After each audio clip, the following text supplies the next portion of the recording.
Supongo que empecé a ser consciente de esta vorágine hace unos 7 años. Yo estaba preparándome las oposiciones para profesora de secundaria y estaba estudiando el nivel C y el nivel de catalán en la Escuela Oficial de Idiomas. Y la Generalitat de pronto emite un decreto y informa de que todas las titulaciones que las escuelas oficiales estaban emitiendo dejaban de ser válidas. Cuando nos enteramos que había una concentración en la puerta del colegio, hablamos con el director y nos dijo que la seguridad de los niños estaba garantizada dentro del centro, pero no se hacía responsable de lo que ocurriera fuera. El 19 de octubre nos convocaron a los directores para darnos instrucciones sobre el 9N. Nada por escrito. Eso fue lo que nos dijeron cuando planteamos nuestras inquietudes. El govern central ha fet una jugada indigna i a partir d'ara, quan parli algú d'ètica, de moral i de joc net, en parlarem nosaltres, no ells!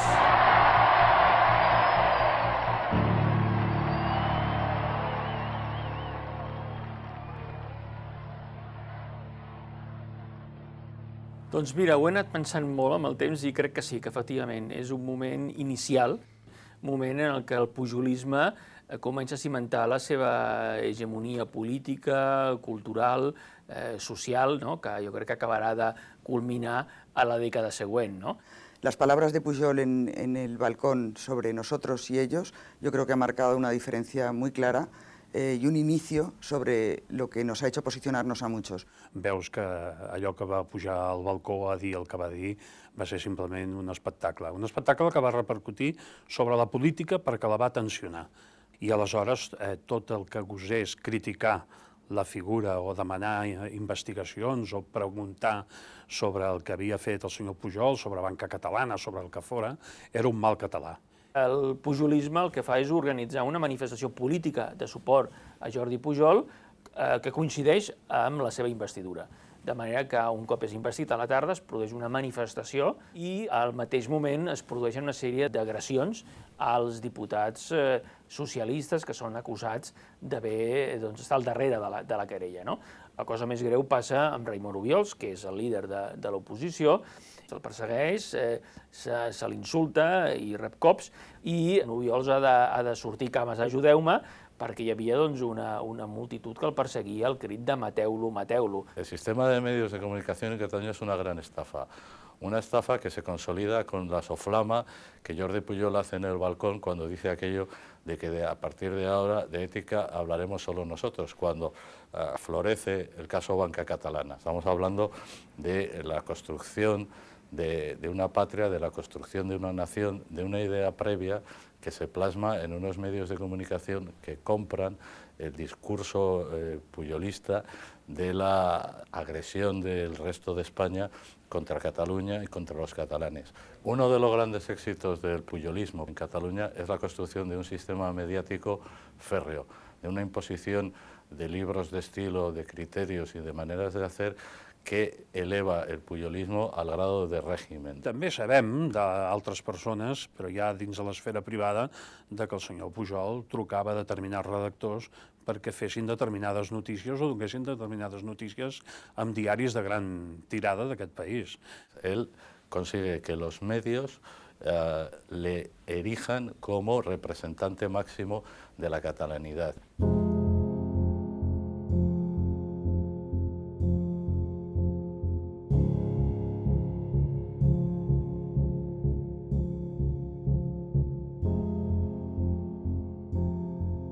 Creo que hay otro hecho fundamental, que es la publicación en el año 81 del Manifiesto por la Igualdad de los Derechos Lingüísticos de Cataluña, el llamado Manifiesto de los 2300. Es la primera respuesta social de una parte del pueblo de Cataluña a la pretensión totalizadora de imponer una lengua única.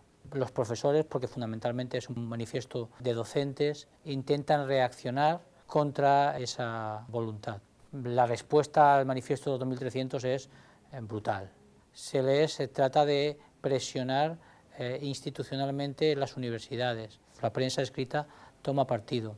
Se produce una contramovilización que lleva al acto del 24 de junio del Camp Nou, en el que clarísimamente se apunta a los disidentes y bueno, a uno de los líderes de los disidentes se les llega incluso a secuestrar y disparar en una pierna.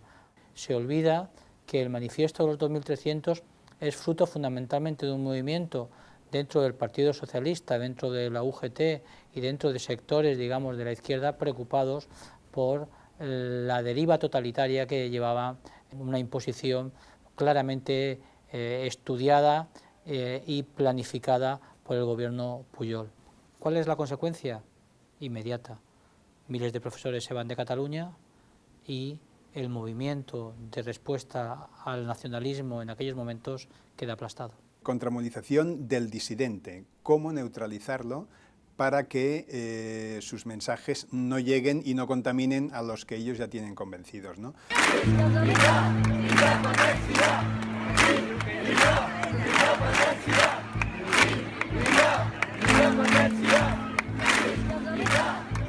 Después de la concentración que hubo en la puerta del colegio de mis hijos, se nos cita a una nueva reunión. Acudimos el director de la escuela, la pedagoga, mi mujer y yo, y en ella hablamos de cómo se desarrollaría el 25% en castellano que nos había concedido el Tribunal Superior de Justicia. Nos dijeron que tenían la intención de dar la clase en castellano de matemáticas, pero con los libros en catalán. Es ahí donde se nos planteó si no estarían los niños mejor en otro centro. Después de la reunión estuvimos hablando mi mujer y yo y vimos que habíamos perdido totalmente la confianza en el centro y matriculamos a los niños en un colegio privado. Es una construcción simplemente mental, está en la cabeza de la gente, en tanto que la gente crea en esa idea y por tanto a ello abocan muchos recursos para que la gente crea que exista esa nación y por eso hay una reinvención de lo que ha sido la historia, una reinvención del pasado para crear un proyecto de futuro que interese a sus intereses políticos y electorales. Pero esta creación, digamos, mental del nacionalismo tiene efectos lógicos en la sociedad. Yo creo que empobrece mucho la sociedad. El nacionalismo explota disposiciones de las cuales todos participamos y alienta lo peor que hay de la naturaleza humana.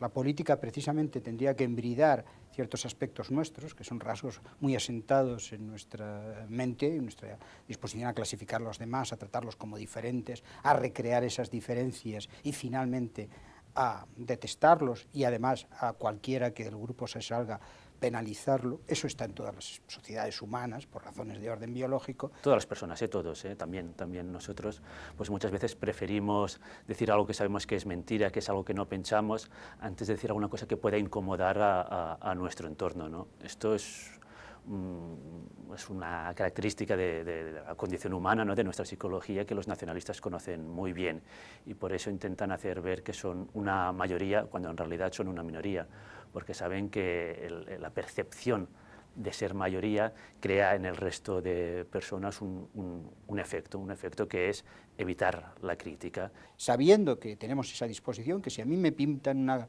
línea recta y 7 al lado mío me dicen que eso es un círculo, yo acabo diciendo, convencido que eso es un círculo, lo que tenemos que asegurar que esa disposición que está en la naturaleza humana, que nos cuesta tanto ver la realidad, pues se evite alentarla. La identidad es plural, unas veces uno juego a fútbol, en otras estoy con los amigos tomando una cerveza, pero que ninguna se convierta en el polo que me construya el resto de mis atributos. La identitat no és algo que tots tinguem ja gravada a foc al cor o al cervell quan sortim del ventre de la mare, no? La genètica sí, la identitat no. I a Catalunya, bueno, pues és evident que hi ha hagut tota una mena d'instruments posats al servei de la creació d'un sentiment identitari. Respectable, tan respectable com el contrari. Les nostres identitats al final sempre es delimiten amb una línia que és bo que sigui fina, discontínua, perquè això permet el diàleg i la porositat i la suma d'identitats. El problema del procés és que la identitat catalana l'ha encerclat amb una línia contínua, gruixuda, excloent, que no ens permet al final viure la nostra identitat catalana, espanyola i europea. i el que jo reprocho als nacionalistes independentistes és que demanen respecte pels seus sentiments però no el donen pels sentiments dels altres. Quan s'ha activat aquest marc identitari?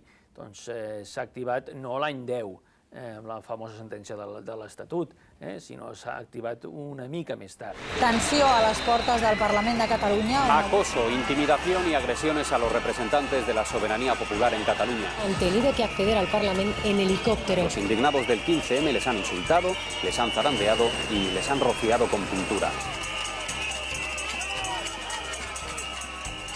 Quan el govern d'Artur Mas havia de dur a terme unes retallades molt i molt substancials, quan a més no tenia la majoria parlamentària i en canvi era irrellevant a Madrid. De manera que és en aquest moment quan encercla el Parlament de Catalunya, per la crítica d'aquestes polítiques dels pressupostos de l'any 12, quan des dels mitjans de comunicació públics s'alimenta la manifestació del setembre de l'any 12, una clarament independentista, que serviria després d'excuses. El propio 15M demuestra que lo que podía haber habido es otro tipo de movimiento de toda España, como estaba siendo, un movimiento de toda España, que eso era algo muy interesante el 15M, ¿no?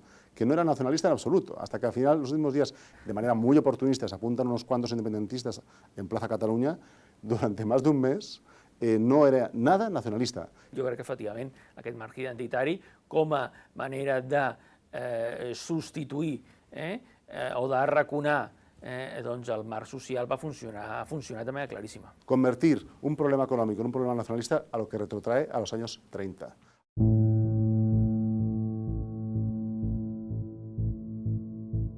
Aquella medida era evidentemente injusta, arbitraria, porque no estaba basada en ningún fundamento ni educativo ni tampoco pedagógico. Para nosotros era evidente que era una medida política, porque lo que buscaba era que solamente aquellas instituciones que estaban controladas por la Generalitat fueran las únicas que podían emitir títulos de catalán. Entonces los estudiantes nos organizamos, yo me convertí en la portavoz de los estudiantes de la Escuela Oficial de Idiomas de Drassanes y contactamos con el resto de estudiantes de las escuelas oficiales en Cataluña. Nuestra idea inicial era mantener un contacto con las autoridades educativas y plantearles nuestra queja. Y también con el Síndic de Greuges, ¿no? Pero lo que encontramos al otro lado fue silencio, el silencio administrativo. Entonces, ante esta actitud, decidimos que el recurso legal era la solución. Contactamos con los abogados y todos juntos decidíamos que íbamos a presentar un recurso contra esta medida. En cuanto la Generalitat supo que íbamos a presentar el recurso y que íbamos a hacerlo de forma unitaria, derogó el decreto y nosotros recuperamos nuestra titulación.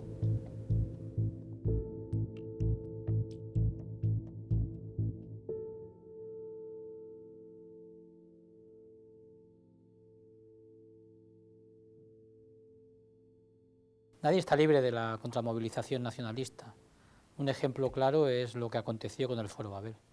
El Foro Babel tiene una peculiaridad, que es que se produce una síntesis entre sectores sociales diferentes. Es expresión de la preocupación de sectores catalanohablantes, castellanohablantes, sectores burgueses, sectores procedentes de la izquierda proletaria.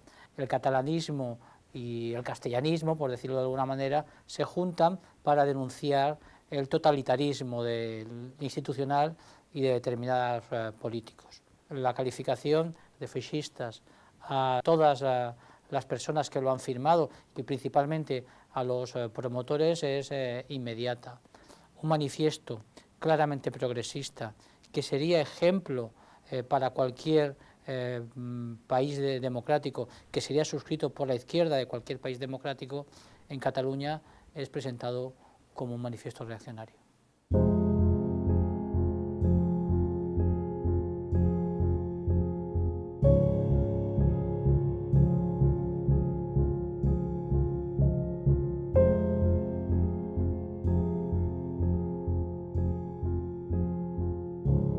Evidentemente, ha habido 30 años donde se ha trabajado activamente desde las administraciones públicas secuestradas por los partidos nacionalistas, desde el control de la sociedad civil, desde el control de la educación, desde el control y la manipulación de los medios de comunicación. Se ha construido un marco mental, un marco de referencia que es muy difícil de combatir. A Catalunya hi ha una certa por a posicionar-se políticament, especialment, per exemple, als petits pobles o municipis de la Catalunya interior a les eleccions municipals. La gent que té comerços o que són autònoms té por doncs, de donar la cara pel Partit Popular. De la mateixa manera que a vegades al Parlament, quan hi ha comissions, doncs algun expert li diem vine i dona'ns la teva opinió. I ens diu, mira, jo a tu t'ajudaré tot el que vulguis i t'aconsellaré. Ara no em facis anar en nom del Partit Popular perquè potser puc tenir alguna dificultad. Es evidente y es difícil de negar, leyendo portadas o dedicándote un poco a lo que es el ejercicio del periodismo, que se ha trasladado la lógica nacionalista de enfrentar Cataluña y España como dos entidades ajenas y no como una continente de la otra. Me atrevo a decir que es una irresponsabilidad del periodismo, porque no disecciona bien la lógica de la que se parte a la hora de contar las noticias a los ciudadanos, lo cual contribuye a instalar en el estado mental de la ciudadanía catalana, incluso del resto de los ciudadanos de España, una mentalidad de que realmente Cataluña parece algo ajeno a España y que incluso ya ves a gente del resto de España hablando de cómo será una Cataluña independiente, y eso es ficción. Todas estas premisas que el nacionalismo ha impuesto durante todos estos años, pues acaban dando la sensación en los medios de comunicación de que esa es la realidad, y en cambio en la calle yo estoy prácticamente convencido de que la sociedad catalana es mucho más normal que los políticos catalanes o que la política oficial de Cataluña.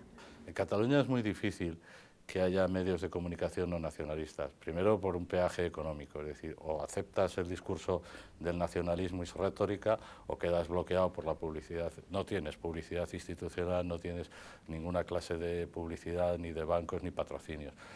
Eso deriva en una situación de marginalidad, y si resistes a esa situación de marginalidad, si aún así consigues seguir informando de la manera que sea por el apoyo de los lectores, suscriptores, la tercera fase es el etiquetaje. Entonces eres un medio unionista o de extrema derecha o básica y sustancialmente anticatalán. Es una herramienta política muy importante de un medio de comunicación, aunque parezca algo así fresco y con un aire simpático, que bueno, me cuesta verlo a menudo, es una herramienta muy importante de creación de estado mental también. Oiga, esto es gracioso, esto hace gracia y usted se tiene que reír con esto, por tanto me tiene que comprar la premisa. Recuerdo alguna viñeta despachando al que es el segundo partido de Cataluña como una panda, bueno, poco menos que de camisas azules. Es decir, yo creo que directamente insultando a, bueno, 700.000 catalanes como mínimo que han optado por esas opciones políticas. En el ámbito periodístico es muy poco habitual en Cataluña que haya periodistas que sean contrarios a la secesión de Cataluña del resto de España y contrarios también al derecho a decidir tal y como lo plantean los nacionalistas.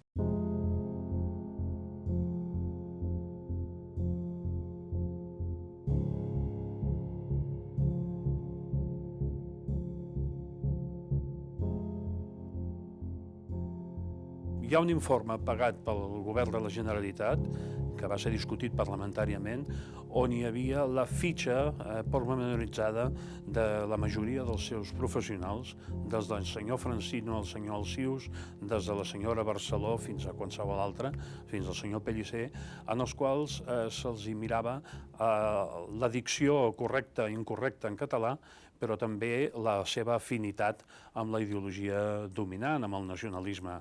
Se utilizan todas las técnicas, incluida la técnica de no jugar con las mismas barajas. Es decir, lo que hacen los propios o es bueno o si es malo es una anécdota, y lo que hace el enemigo, porque esta dialéctica es básica en esta construcción, es siempre una categoría. Y si hace algo bueno es por casualidad o no se reconoce. El fet de que TV3 es pugui permetre el luxe de vetar la presentació d'un llibre que desmunta els mites i les falsetats econòmiques del nacionalisme, vetar, pura i simplement. Vostè aquí no ve. Estava previst que vingués, però com que el que ens explicarà no ens interessa, no ve, ni ara ni mai. Això és una actitud pròpia d'un règim totalitari. I TV3 és la televisió d'un règim. I és el pessebre d'uns quants teòrics de l'independentisme que es passen el dia allí ben pagats donant doctrina, i en canvi els altres tenen vetada la presència. Muchos medios han sido el Pravda o Gramma, es decir, han funcionado comprados o incluso convencidos, o de las dos maneras, comprados y convencidos, de una manera, diríamos, irresponsable, y sobre todo irresponsable y que ha traicionado a sus propios lectores. Es decir, no ha habido información, ha habido propaganda. El independentismo ha gastado muchos recursos, tanto materiales como humanos, en hacer creer que la opinión hegemónica mayoritaria era la suya. También lo que se han dedicado a hacer es intentar acallar las opiniones contrarias a su ideología, la gente que pensaba que juntos nos iba a ir mejor. El independentismo actúa de dos maneras. Una de las maneras es multiplicar la opinión favorable a su ideología. Cuando un líder de opinión o un líder político expresan una opinión, un tuit, lo ves como se multiplica n veces en las redes, mediante robots. La otra forma en la que actúan es con perfiles falsos que garantizan anonimato. Cuando una persona da una opinión discrepante a su ideología, se le insulta o se le presiona de cualquier manera para que la próxima vez se lo piense antes de decir nada. A l'àmbit de la llengua hi ha dues formes principals de contramobilització.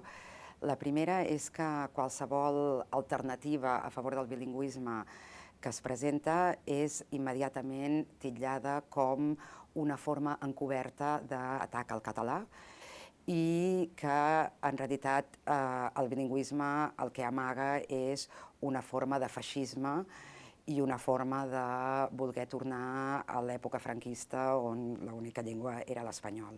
I la segona forma de contramobilització és fer creure que la política lingüística de la Generalitat és l'única manera democràtica, inclusiva, en favor de la convivència, en favor del català i també en favor del castellà, que existeix. Se'ns ha fet creure que no hi ha diferents models de política lingüística i que uns poden ser més adequats o menys depenent de la realitat sociolingüística de la comunitat, sinó que hi ha una única manera i que aquesta és la seva.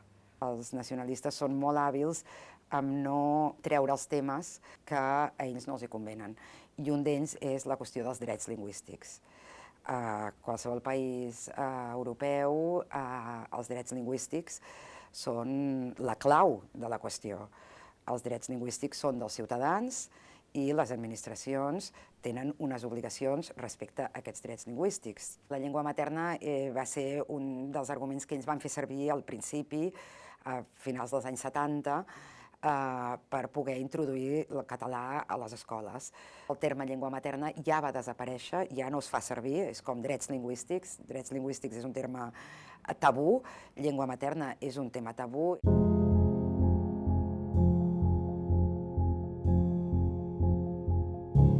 Ya desde prácticamente el minuto 1 que nos dieron el premio, 5 eurodiputados catalanes enviaron una carta a la vicepresidenta, a una de las vicepresidentas del Parlamento Europeo, pidiendo que nos retiraran el premio, alegando principalmente pues, que teníamos vínculos con la extrema derecha y citando un artículo periodístico sin más. A partir de aquel momento, las continuas críticas, ¿no?, desde determinados medios de comunicación fueron insistentes, ¿no?, sobre todo pues, intentando vincular Societat Civil Catalana como entidad con la extrema derecha, ¿no?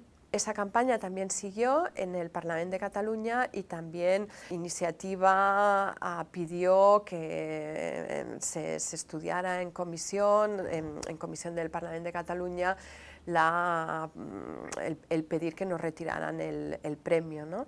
Cuando se estudió si se elevaba una queja al Parlamento Europeo para que nos retiraran el premio, se utilizaron otros argumentos, ¿no? Pues que la gente de Societat Civil Catalana hablaba poco catalán o no hablaba, o estábamos en contra de la inversión lingüística. Choca, porque la función del Parlamento, en los Estados democráticos, es controlar al gobierno, no controlar a la sociedad civil. Y a mí me parece que es muy interesante como termómetro que nos permite ver la pérdida de calidad democrática en Cataluña y además cómo hemos perdido la sensibilidad para identificar incluso esa pérdida de calidad democrática. Y esperemos que con actos como el de hoy dejemos atrás esta etapa de tensión que estamos viviendo.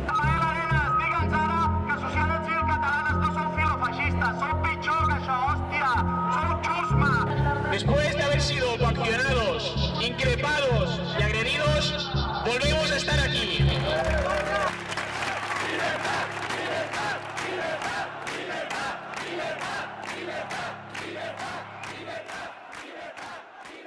Muchas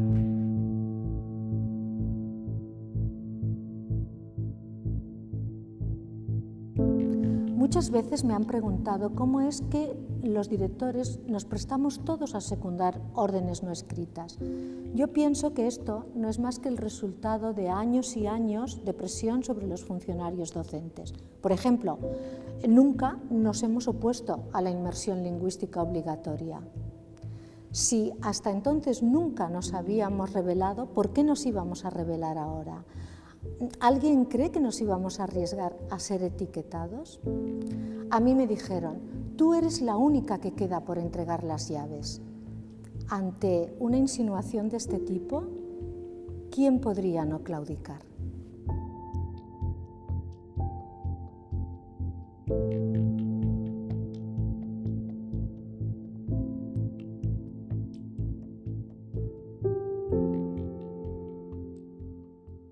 Els catalans no tenim un problema amb la llibertat. El que tenim en aquests moments és un problema amb la democràcia interna a Catalunya. Per tant, amb la democràcia des del punt de vista de la manca de neutralitat de les nostres institucions d'autogovern. Per tant, un problema de dèficits y de baixa qualitat democràtica. Si hay un problema de convivencia es principalmente dentro de Cataluña, y no de Cataluña con el resto de España, sino que el primer problema que tendremos que resolver es el de dentro de Cataluña. Que el reto es difícil, claro. Por supuesto. ¿Que las dificultades son enormes? Claro que sí. La pregunta es, ¿estamos mejor o peor que hace 10 años?